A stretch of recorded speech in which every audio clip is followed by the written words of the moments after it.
Ini adalah hal yang sangat mengerikan dan dipastikan tak akan ada orang tua manapun menginginkannya.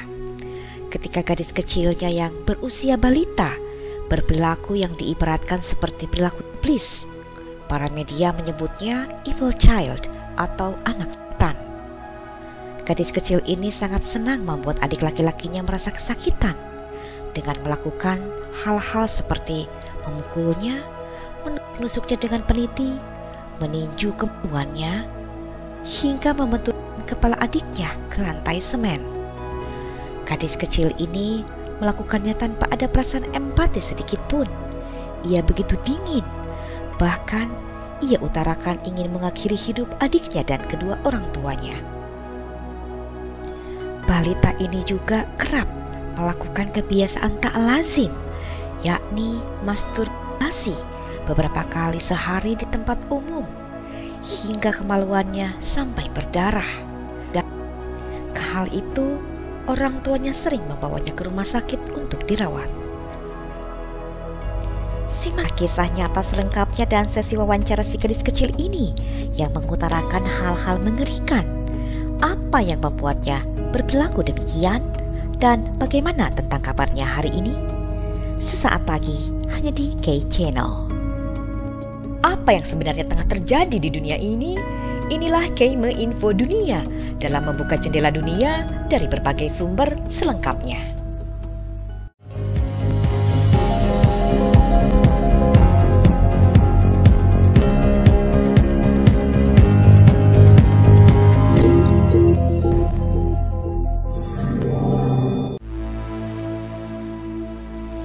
Ini kisah yang paling menghebohkan sekaligus paling mengerikan yang dialami keluarga pendeta asal Amerika ini, yang sangat menyita perhatian publik dan menjadi pemberitaan di berbagai media kala itu, hingga saat ini masih menjadi pembicaraan. Awal ketika seorang pendeta dan istrinya Tim dan Julie mengadopsi anak pada tahun 1984 tanpa mengetahui latar belakang anak-anak yang diadopsinya. Anak-anak itu adalah Beth yang berusia 19 bulan dan John yang masih berusia 7 bulan. Mereka adalah kakak beradik dan dalam keadaan sehat. Beberapa waktu kemudian setelah mereka hidup serumah, Beth mulai menunjukkan perilaku agresifnya. Banyak hal mengerikan dilakukan Beth setiap harinya yang sangat mengganggu Tim dan Julie. Beth seringkali menyiksa hewan peliharaannya di rumah, hingga 2 di antaranya mati. Yang paling mengerikan, Beth seringkali menyiksa adiknya sendiri, John, dengan memukulnya, menendangnya, menusukkan peniti padanya, meninju kemaluannya, serta membenturkan kepala adiknya ke lantai semen, hingga dahi John harus dijahit. Juga hal menakutkan, Beth beberapa kali mengambil pisau dapur karena bertekad ingin mengakhiri hidup adiknya, John, serta mengakhiri hidup orang tuanya. Hingga Tim dan Julie terpaksa mengunci pintu kamar Beth setiap malam karena takut Beth melakukannya saat mereka sedang tidur. Tim dan Julie pun kerap membawa Beth ke rumah sakit untuk dirawat karena Beth kerap melakukan masturbasi beberapa kali setiap harinya, bahkan di tempat umum, hingga kemaluan Beth sering berdarah. Beth melakukan hal-hal yang mengerikannya itu tanpa ada rasa kasihan atau penyesalan dan kepedulian sedikit pun atas tindakannya itu.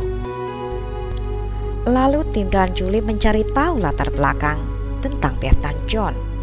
Setelah 2 bulan melakukan pencarian, akhirnya diketahui bahwa Beth dan John adalah balita yang kala itu diselamatkan oleh Dinas Pemerintah Layanan Anak. Mereka diselamatkan dari asuhan buruk seorang ayah setelah sang ibu meninggal. Sang ayah kerap melakukan hal tak senonoh secara seksual pada Beth dan menelantarkan John hingga popok John sangat kotor berhari-hari tak diganti dan hanya dibaringkan di tempat tidur sepanjang hari saat diselamatkan.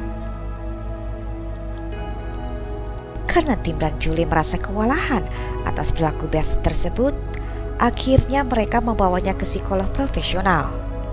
Simaklah jawaban-jawaban mengerikan dari Beth yang bersikap dingin dalam wawancara khusus yang sempat disiarkan di televisi HBO berikut ini.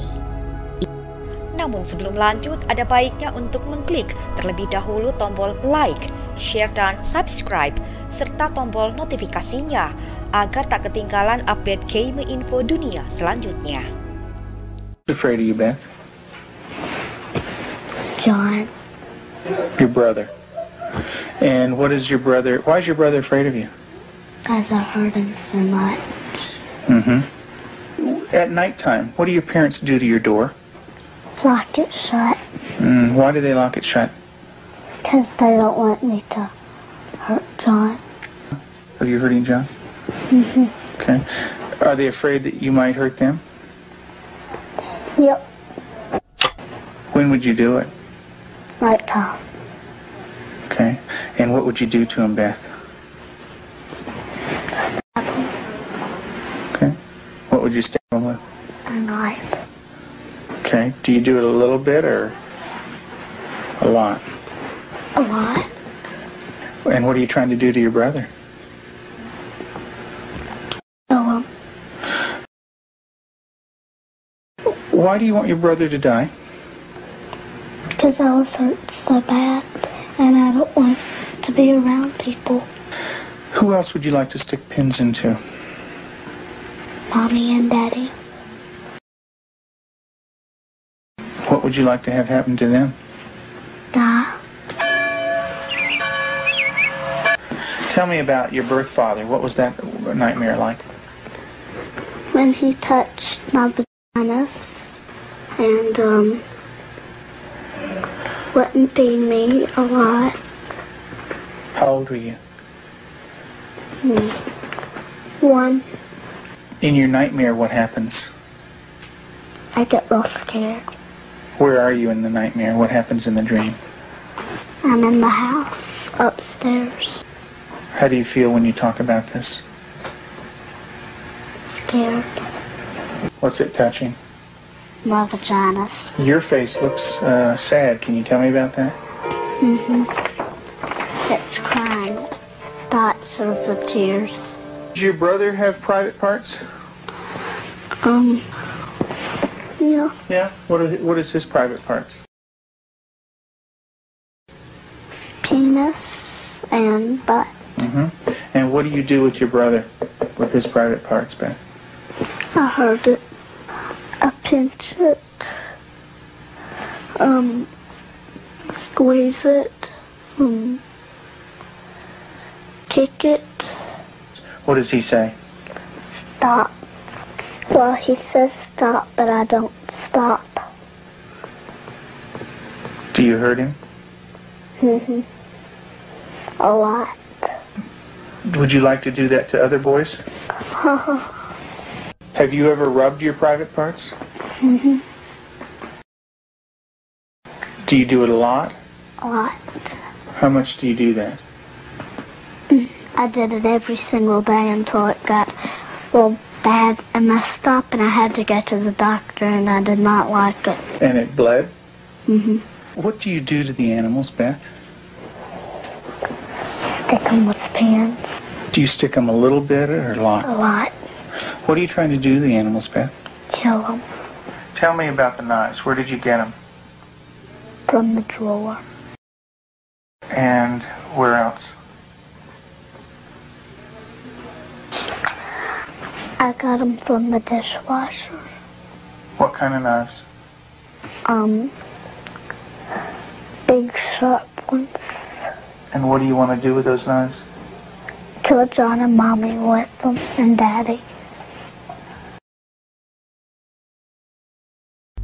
Psikolog Dr. Connell Watkins mendiagnosis Beth dengan kasus RAD atau Reactive Attachment Disorder atau dikenal sebagai kegagalan untuk berkembang. Kondisi Beth melibatkan ketidakmampuan total dalam bersosialisasi dengan manusia manapun dan kurangnya empati, dikenal juga sosiopati atau psikopat. Meskipun istilah ini tidak digunakan untuk usia di bawah 18 tahun. RAD muncul dari kegagalan membentuk keterikatan normal dengan pengasuh utama pada anak usia dini. Karena kondisi Beth sudah sangat ekstrim, sehingga pada bulan April 1989, Dr. Connell memindahkan Beth dari rumah Tim dan Julie ke rumahnya sendiri untuk memberikan modifikasi perilaku yang intensif. Awalnya Beth terkunci di dalam kamar tidurnya pada malam hari agar tak melarikan diri dan tidak melukai orang-orang yang ada di rumah itu. Beth harus meminta izin untuk melakukan segala hal, mulai dari bermain dengan mainan tertentu hingga mendapatkan segelas air. Dalam 1 tahun perilaku Beth membaik, sehingga Beth diizinkan tidur sekamar dengan putri dari psikolog tersebut. Beth belajar tentang benar dan salah, belajar empati dan penyesalan ketika seseorang terluka. Beth pun sudah bisa menangis ketika ia berbicara tentang tindakannya saat sering membuat adiknya terluka. Beth juga sudah tak pernah berbicara tentang membenci siapapun atau ingin mengakhiri hidup siapapun. Want to hurt people really bad. And who did you hurt? My brother, my mom and dad, and animals. Who did it hurt the most? My brother. Why don't you tell me that? It hurt me the most. Bad. It's kind of tough to talk about, isn't it? Yes. Beth Thomas telah tumbuh menjadi wanita sehat secara mental. Dia telah memperoleh gelar dalam keperawatan dan ia telah menulis buku berjudul Lebih dari Seutas Harapan.